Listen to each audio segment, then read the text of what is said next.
हर बार जब आप social media पर किसी खूबसूरत ब्लॉगर को पाकिस्तान की तारीफ में कसीदे पढ़ते सुने तो इस बात को याद रखिएगा कि हर मुस्कुराहट मासूम नहीं होती। कुछ के चेहरे मासूम होते हैं लेकिन अंदर जहर भरा होता है। ज्योति मल्होत्रा ऐसी ही जहरीली थी जो कहने को तो हरियाणा की यूट्यूबर थी, चेहरा खूबसूरत था लेकिन दिल में देशद्रोह का काला जहर भरा था। वो हंसती थी भारत की बेटी बनकर लेकिन बिक चुकी थी पाकिस्तान के हाथों। आईएसआई का एक जिंदा टूल थी जो यूट्यूब और इंस्टाग्राम के जरिए एक तरफ भारत के युवाओं के दिलों में पाकिस्तान का मीठा जहर घोल रही थी तो दूसरी तरफ भारत की जानकारियां लव जिहाद में पढ़कर पाकिस्तान को पहुंचा रही थी। सोशल मीडिया पर इश्क लाहौर की पोस्ट करके गद्दारी भारत से कर रही थी। भारतीय सुरक्षा एजेंसियों और पुलिस ने उसे धर दबोचा।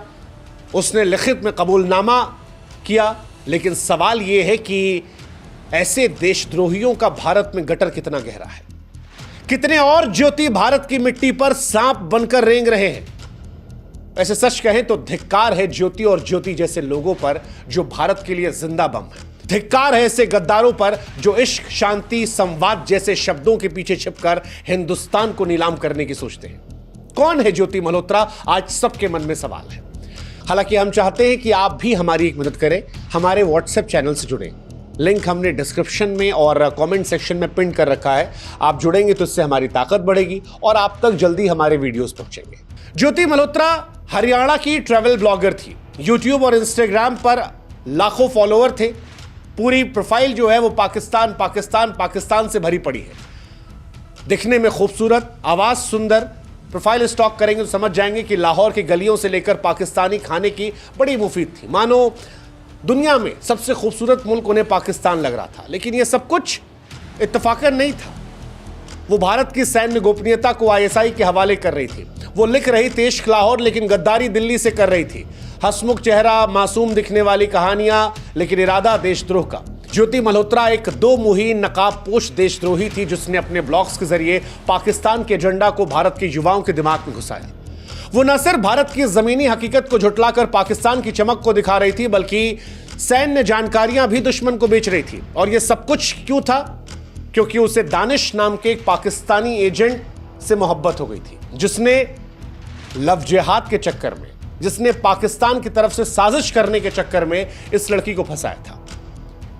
2023 में ज्योति पाकिस्तान गई थी और यह पाकिस्तान की यात्रा कोई सैर सपाटा नहीं थी बल्कि आईएसआई की शातिर साजिश का पहला कदम था। पाकिस्तानी उच्चायोग ने उसके वीजा से लेकर उसके रहने, खाने, आने जाने का पूरा इंतजाम किया और वहीं पर उसकी मुलाकात हुई दिल्ली में पाकिस्तानी उच्चायोग के कर्मचारी एहसान और रहीम उर्फ दानिश से। दानिश ने ज्योति को अपने झूठे इश्क के जाल में फंसाया।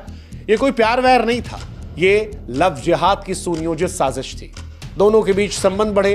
ज्योति का दिमाग जो है वो पाकिस्तानी प्रचार तंत्र ने पूरी तरह जकड़ लिया। पैसे भी दिए गए, इसे मदद की गई, दुनिया भर में घुमाया गया, दुनिया भर में अय्याशियां करवाई गई। दानिश ने उसे तमाम पाकिस्तान के आईएसआई एजेंट से मुलाकात करवाई, उसके सारे शौक पूरे किए। हाल ही में दानिश के साथ वो इंडोनेशिया के बाली भी गई थी, जो दर्शाता है कि दानिश ने इसे फंसाने के लिए किस हद तक जाकर इसका दिल जीता। इश्क के नाम पर, पैसों के नाम पर, घूमने के नाम पर देश को बेचने की यह कहानी आज हर भारतीय के दिल में आग लगा रही है। दानिश अपने मुल्क के लिए काम कर रहा था लेकिन ज्योति जैसे गद्दार भारत के लिए अभिशाप हैं जो पैसों के लिए, इश्क के लिए, घूमने के लिए, शौक पूरे करने के लिए अपनी देश की सरजमी को बेचने को तैयार हो जाते हैं, अपनी मातृभूमि से गद्दारी करने को तैयार होते हैं। ज्योति के व्लॉग्स को भी हमने खंगाला। ज्योति के ब्लॉग्स कोई ट्रैवल डायरी नहीं थे बल्कि आईएसआई के प्रचार का हथियार थे। जैसा कि हमने कहा, लाहौर इश्क और ऐसे तमाम पाकिस्तान से जुड़े पोस्ट, ये सब कुछ एक सोची समझी साजिश थी। दिखाने की कोशिश थी कि पाकिस्तान जो है वो दुनिया का स्वर्ग है। वो अमन की आशा का ढोंग रचकर भारत विरोधी नैरेटिव फैला रही थी और ये सब कुछ प्रचार तक सीमित नहीं था। जो खबर आई है वो और सेंसिटिव है। यहां तक कहा जा रहा है कि ज्योति ने भारत की सुरक्षा को ताक पर रखकर भारतीय सेना से जुड़ी तमाम गतिविधियों, गोपनीय जानकारियों को भी यहां से फॉरवर्ड किया। फॉरवर्ड करने का तरीका व्हाट्सएप, टेलीग्राम, स्नैपचैट जैसे इनक्रिप्टेड प्लेटफॉर्म्स, क्योंकि वहां पर आप पकड़े नहीं जा सकते। वो दानिश और अन्य एजेंट के संपर्क में रहकर ये सब करती थी। दिल्ली में रहते हुए तमाम संवेदनशील इलाकों की तस्वीरें, डेटा साझा किया और यह सब करने के लिए उसे हवाला के जरिए मोटी रकम दी गई। लेकिन इन सब के बीच में वो भारत की अस्मिता को नीलाम कर रही थी। ज्योति ने जो किया वो सिर्फ गद्दारी नहीं है, भारत की रीढ़ को तोड़ने वाला खुला युद्ध था। ऐसी हरकतों के लिए जितनी बड़ी सजा दी जाए शायद वो कम होगी। सच कहा था शौर्य फिल्म में ब्रिगेडियर प्रताप सिंह ने कि दुश्मन सिर्फ देश के बाहर नहीं होते, दुश्मन घर के अंदर भी होते हैं, गद्दार देश के अंदर भी होते हैं। और ज्योति जैसे गद्दार जो भारत की सुरक्षा को ताक पर रखकर देशद्रोह का खेल खेलते हैं, वो भारतीयों को शर्मसार करते हैं। बड़ी शर्म आ रही है कि दिल्ली में रहते हुए भारत की जानकारियां साझा की जा रही थी। चंद पैसों के लिए प्यार का नाम देकर देश की अस्मिता को नीलाम करना, लानत है ऐसे लोगों पर, लानत है। हालांकि अगर आपको लग रहा है कि ज्योति अकेली थी तो आप गलत हैं। ज्योति अकेली नहीं थी, एक पूरा नेटवर्क था जो इसके लिए काम कर रहा था। गजाला नाम की महिला का नाम आ रहा है जिसने वीजा प्रक्रिया में हेल्प की। यामीन मोहम्मद का नाम आ रहा है जिसने हवाला के जरिए ज्योति को पैसे भिजवाए। अरमान नामक एक व्यक्ति का नाम आ रहा है जिसने डिफेंस एक्सपो 2025 की जानकारियां पहुंचाई और उसके बाद एक्सेस दिया, और ये सारी जानकारियां हिंदुस्तान से पाकिस्तान गई। अब सवाल यह है कि जब ज्योति अकेली नहीं थी और उसके साथ कई और लोगों का नाम निकलकर सामने आ रहा है, तो फिर यह परेशान करने वाला है, क्योंकि कोई नहीं जानता कि भारत में ऐसे और कितने गद्दार हैं, कितने ऐसे सांप हैं जो भारत में रहते हैं और पाकिस्तान के हाथों बिके हैं। कोई नहीं जानता भारत में कितने लोग पैसों, झूठे इश्क, धार्मिक उन्माद के लिए अपनी मातृभूमि को भेज रहे हैं। सच कहें तो ये घर के विभीषण है जो भारत की जड़ों को खोखली कर रहे हैं। बाहरी दुश्मन से सेना तो निपट रही है, बाहरी दुश्मन को सेना सबक भी सिखा रही है, लेकिन सवाल यह है कि जब अपने ही घर में ऐसे गद्दार बैठे हो तो फिर क्या करें? क्योंकि ये गद्दार हमारे देश के जवानों की जान से खिलवाड़ कर रहे हैं। सैन्य ठिकानों की जासूसी करना, देश के खिलाफ दुष्प्रचार करना, ये जंग जब हमारे घर से की जाती है तब ये देश को तोड़ने वाली होती है। ज्योति जैसे गद्दार सोशल मीडिया को हथियार बनाकर युवाओं के दिमाग में जहर भरते हैं। ये वही लोग हैं जो कहते नहीं पाकिस्तान इज फॉर पीस, और एक आम हिंदुस्तानी को यह एहसास होने लगता है, वो मानने लगता है कि नहीं जी, उनके कल्चर को बढ़ावा देना, उनकी चीजों को शामिल करना, बहुत सॉफ्टली नैरेटिव के तहत इनको पैसे मिल रहे हैं। हमें आपको अंदाजा नहीं होता कि यह दुश्मन की रणनीति का एक बहुत बड़ा हिस्सा है। ये सिर्फ सैन्य खतरा नहीं है, सामाजिक एकता, आर्थिक स्थिरता और भारत की आत्मा पर सीधा हमला है। ये ऐसे गद्दार हैं जो भारत के लिए कैंसर है, और ऐसे गद्दारों को ढूंढना होगा, जड़ से उखाड़ कर फेंकना होगा। ये मामले चीख कर बताते हैं कि भारत के भीतर एक नेटवर्क सक्रिय है जो बहुत ही प्रो पाकिस्तानी। कई बार आपको बड़े बड़े सितारों में भी कई ऐसे लोग मिल जाएंगे जो पाकिस्तान की बोली बोलते हैं, वो जो पाकिस्तान को सूट करती है। हिंदुस्तान में रहते हैं, खाते हमारे यहाँ का है, सुविधाएं हमारे यहाँ की है, लेकिन बोली उनके यहाँ की है। इससे पहले भी आपने देखा होगा तमाम ऐसी महिलाएं थीं जो भारत की थीं, पाकिस्तान में शादी कर चुकी थीं, लेकिन हिंदुस्तान में रहती थी, सुविधाएं यहाँ की लेती थीं, बच्चा वहां पैदा करती थी, आतंकी वहां से आता था, लेकिन यहां फायदा उठाया था। और फिर यही लोग इस पार उस पार कई बार स्लीपर सेल का काम करते हैं। बहुत सारे ऐसे उदाहरण होंगे, शायद सब नहीं होंगे, लेकिन इनमें से होंगे बेशक। तभी शायद पाकिस्तान समर्थित आतंकवादी हिंदुस्तान में आकर ऐसी हरकतें करते हैं, तभी शायद हिंदुस्तान के अंदर पाकिस्तान के समर्थन की आवाजें निकलती हैं। ये घर के विभीषण हैं जो भारत की जड़ों को खोखला करते हैं। अब सवाल यह कि ये क्यों करते हैं? ज्योति का मामला गद्दारी के घिनौने कारणों को उजागर करता है। कई सारी वजह। एक वजह पैसों का लालच। आईएसआई ने ज्योति को हवाला चैनलों के जरिए मोटी रकम दी, उसकी लग्जरी ट्रिप्स जो है इसकी गवाही देती है। उसे घुमाया गया दुनिया भर में, उसके लिए इंतजाम किए गए, बाली, इंडोनेशिया, जहां भी जाना उसे, वो एक्सेस, पाकिस्तान में जाना, इंपॉर्टेंट जगहों पर एक्सेस देना। दूसरा, झूठा इश्क इंसान को अंधा कर देता हो, और हनी ट्रैप का हो मामला या फिर लव जिहाद का मामला, अक्सर इन मामलों में इश्क को ही रखा जाता है। दानिश ने लव जिहाद की चाल चलकर ज्योति को फंसाया, भावनात्मक शिकार की शातिर साजिश थी।